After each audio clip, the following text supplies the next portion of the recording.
Welcome back ටු මයි YouTube channel. අද බලන්න යන්නේ අපි ස්ක්‍රීන් අතර පැරාමීටර්ස් යවන්නේ කොහොමද කියලා Go Router package එක යූස් කරලා. හරි අපි එහෙනම් වීඩියෝ එකට යමු. මම දැනට හදාගෙන තියෙනවා පොඩි ඩෙමෝ ඇප්ලිකේෂන් එකක්. මම ඔයගොල්ලන්ට ඒක දැන් පොඩ්ඩක් ඩෙමෝ එකක් කරලා පෙන්නන්නම්. මේ වගේ ප්‍රොඩක්ට් එකක් තියෙනවා page එකට මුලින්ම app එකට මුලින්ම ආපු ගමන් ඒකේ කැටගරි ෆිල්ටර් එකක් තියෙනවා. ඒ වගේම ප්‍රොඩක්ට් කාඩ් ටිකක් තියෙනවා. මේකේ පළවෙනිම තියෙනවා සිංගල් ප්‍රොඩක්ට් view එකක්. ඒ ප්‍රොඩක්ට් view එකේ path parameter එකකින් කොහොමද අපි view කරන්න කියලා. ඊට පස්සේ තියෙනවා object එකකින් කොහොමද view කරන්න කියලා. ඊට පස්සේ අන්තිමටම තියෙනවා කැටගරි එකකින් කොහොමද අපි ෆිල්ටර් කරන්න කියලා වෙලා.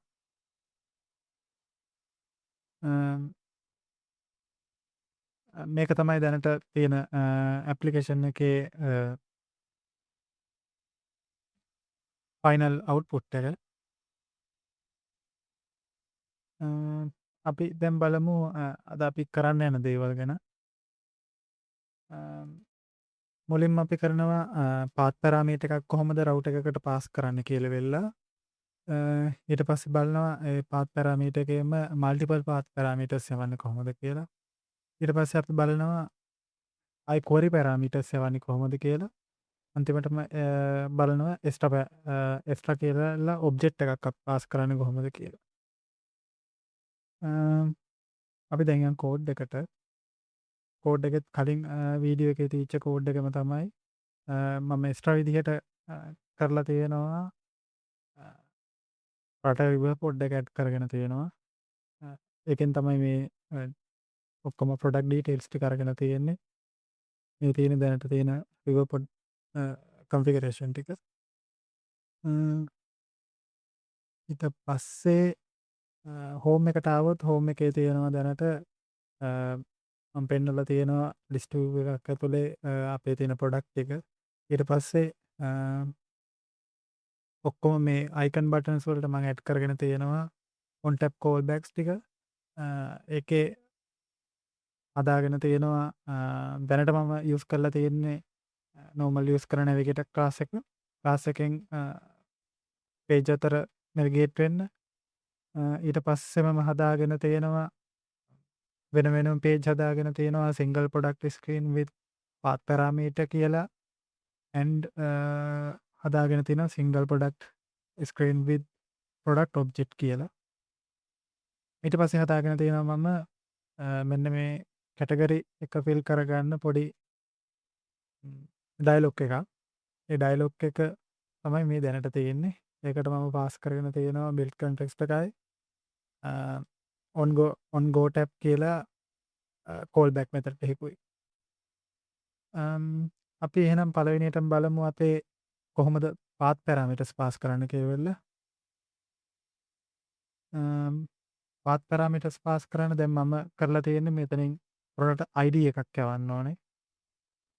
අපි දැන් අපේ Go routers ටිකට යන්.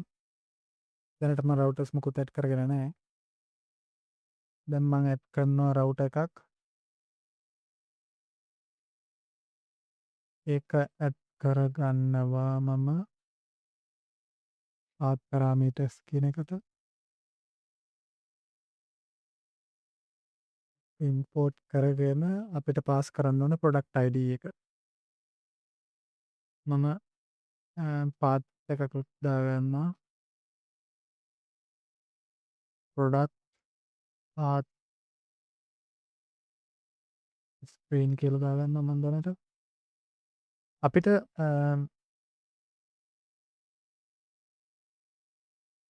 මේක දැන් මම මෙතනින් බොඩි ස්ට්‍රින්ග් එකක් දාගෙන ෆෝමැට් කරගන්නවා. හරි. අපිට පාත් පැරාමීටර් එකක් පාස් කරන්න ඕන නම් කරන්න තියෙන බොහොම සරල දෙයක්. මේකට ස්ලෑෂ් එකක් දාලා අපි කොලන් එකක් දාලා මම මෙන්න මේ product ID කියන එකම කොපි කරගන්නවා. දැන් මෙහෙම කෝලන් එකක් දාලා තමයි අපි පාත් පැරාමීටර් එකක් පාස් කරන්නේ අපේ රවුටර් එකට. එතකොට අපිට ඒ පාත් පැරාමීටර් එක ඇක්සස් කරන්න පුළුවන් ස්ටේට් කියන මෙන්න මේ go route ස්ටේට් එකෙන්. ඒකේ පාත් පැරාමීටර්ස් කියලා තියෙනවා පොඩි වේරියබල් එකක්. ඒක ඇවිල්ලා මැප් ස්ට්‍රිං වේරියබල් එකක් මැප් ටයිප් එකේ. අපිට ඒතකොට මැප් ටයිප් එක ඇක්සස් කරන්න පුළුවන් මෙන්න මෙහෙම.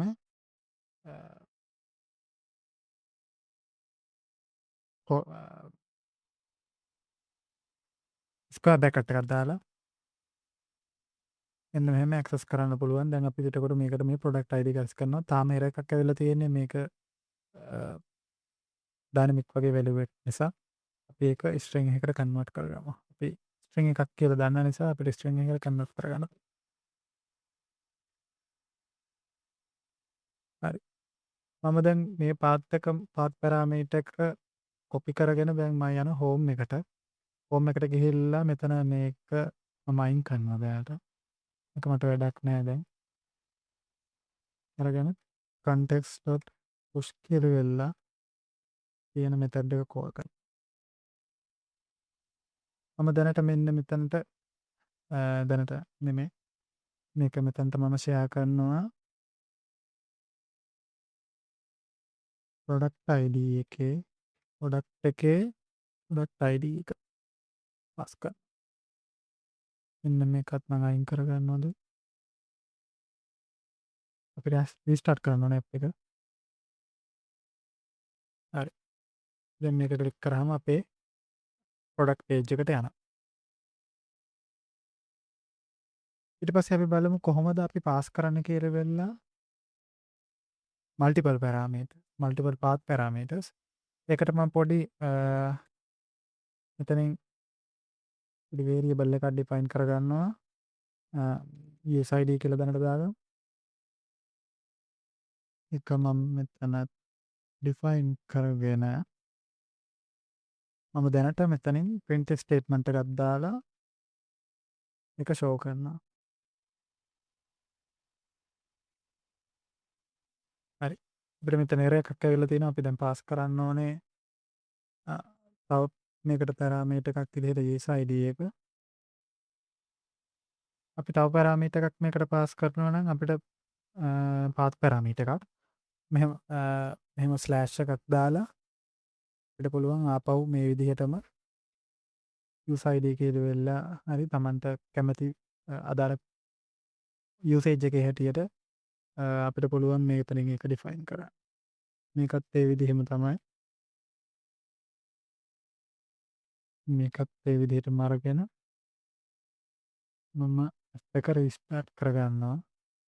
ස්ටාර්ට් කරගෙන දැන් මම ආයි මෙතනින් පැරාමීටර් එකක් දෙන්නත් ඕනේ. නැත්නම් නලබල error එකක් එන්න ඉඩ තියෙනවා.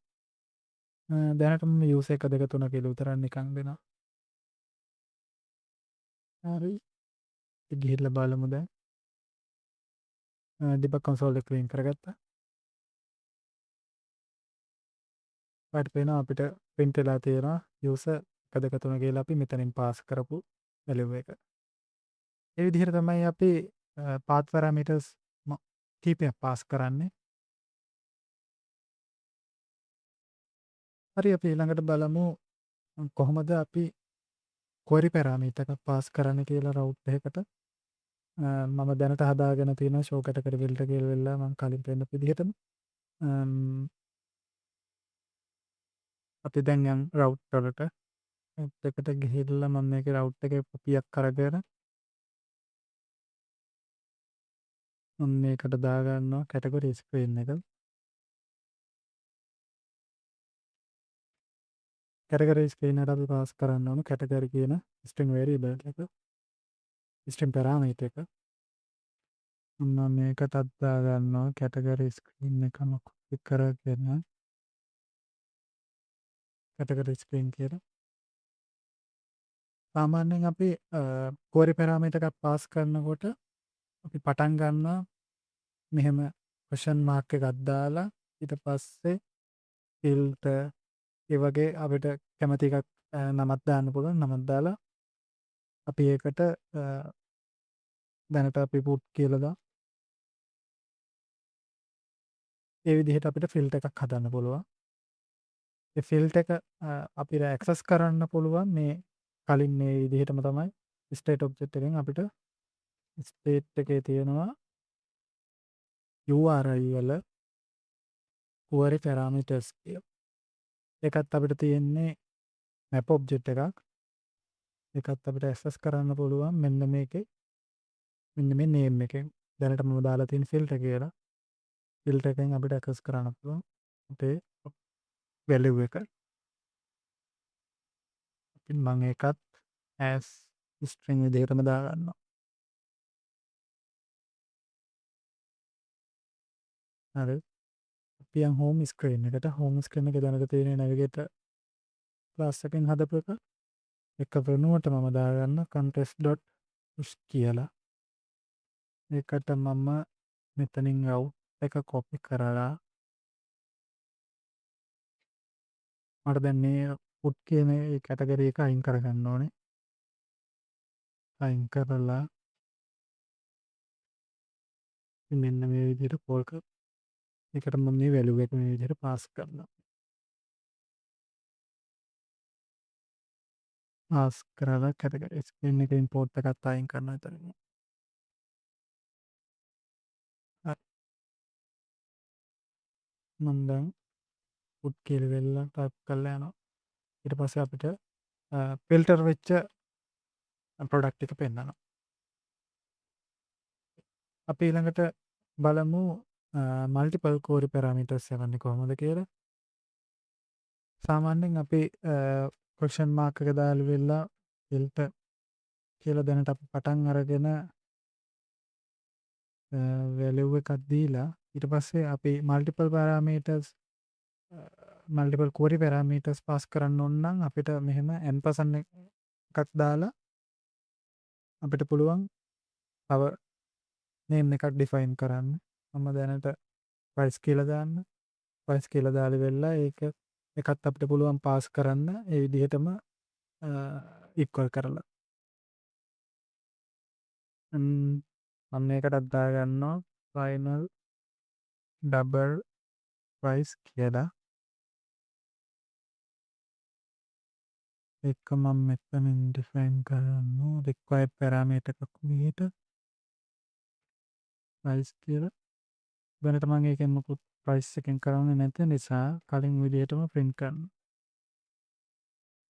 price.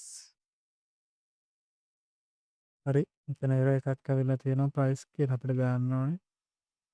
ඒකටත් මම මේ විදිහටම මේක access කරනවා. අපිට string කියලා දෙන්න බෑ. අපි මේකෙන් එන string value එක අපිට pass කරගන්න ඕනේ double එකක් විදිහට. ඒකට මම කරන්නේ මෙන්න මේකෙන් මම copy කරගෙන double.pass කියන method එක call කරනවා. ඊට පස්සේ මට ඒක double වලට convert කරගන්න පුළුවන්. මම මේකත් මේ ampersand එකත් එක්කම තියෙන මෙන්න මේ portion එකම copy කරගෙන category screen කියන URL එකෙන් ඒක අයින් කරනවා. ඊට පස්සේ මට කරන්න තියෙන සරලව මෙතනින් මේක paste කරන්න විතරයි. ඊට පස්සේ මම ආපහු restart කරනවා අපේ app එක. ඒක restart කරගෙන debug console එක open කරගෙන එතනින් මම ආපහු put කියලා category එක දීලා go to category screen එක යනවා. අපිට error එකක් ඇවිල්ලා තියෙනවා. ඉන්වෙලි double ampersand එකෙන් දීලා තියෙනවා 10යි කියලා category screen එකට.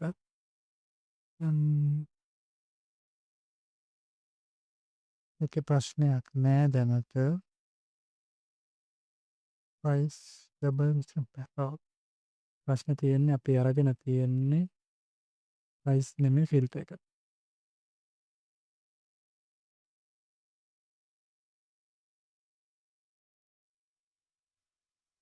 හරි. දැන් වැඩ කරන්න ඕනේ. හරි. අපිට පෙන්නනවා ප්‍රයිස් එක 10යි කිරුවෙල්ල. අපි පාස් කළෙත් 10 නිසා. හරි. අපි ඊළඟට බලමු කොහොමද ඔබ්ජෙක්ට් පාස් කරන්න කිරුවෙල්ල. මම ඒකටත් ස්ක්‍රීන් එකක් හදාගෙන තියෙනවා. Single product screen with product object කියලා. ඒකට මම අරගෙන පාස් කරන්න ඕනේ අපි ස්ක්‍රීන් එකට product object එක. ඒකත් මම මෙතනින් ඩිෆයින් කරගන්නවා මෙහෙම.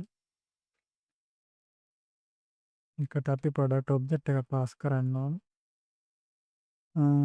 දැනට මෙතනින් product object කියලා දෙනවා. object කියලා දීලා මේකේ ස්ටේට් එකෙන්ම ගන්නවා. මේක extra කියලා එකක් තියෙනවා. extra එකෙන් එන්නේ අපිට object එකක්. nullable object එකක් එන්නේ. අපි ඒක කන්වර්ට් කරමු product එකක් විදිහට. දැන් මම එනවා home එකට. home එකේ අපේ එතන තමයි product එක ටැප් කරලා on object tab කියන callback එක call වෙන්නේ. ඒකට මම දෙනවා context.push කියලා.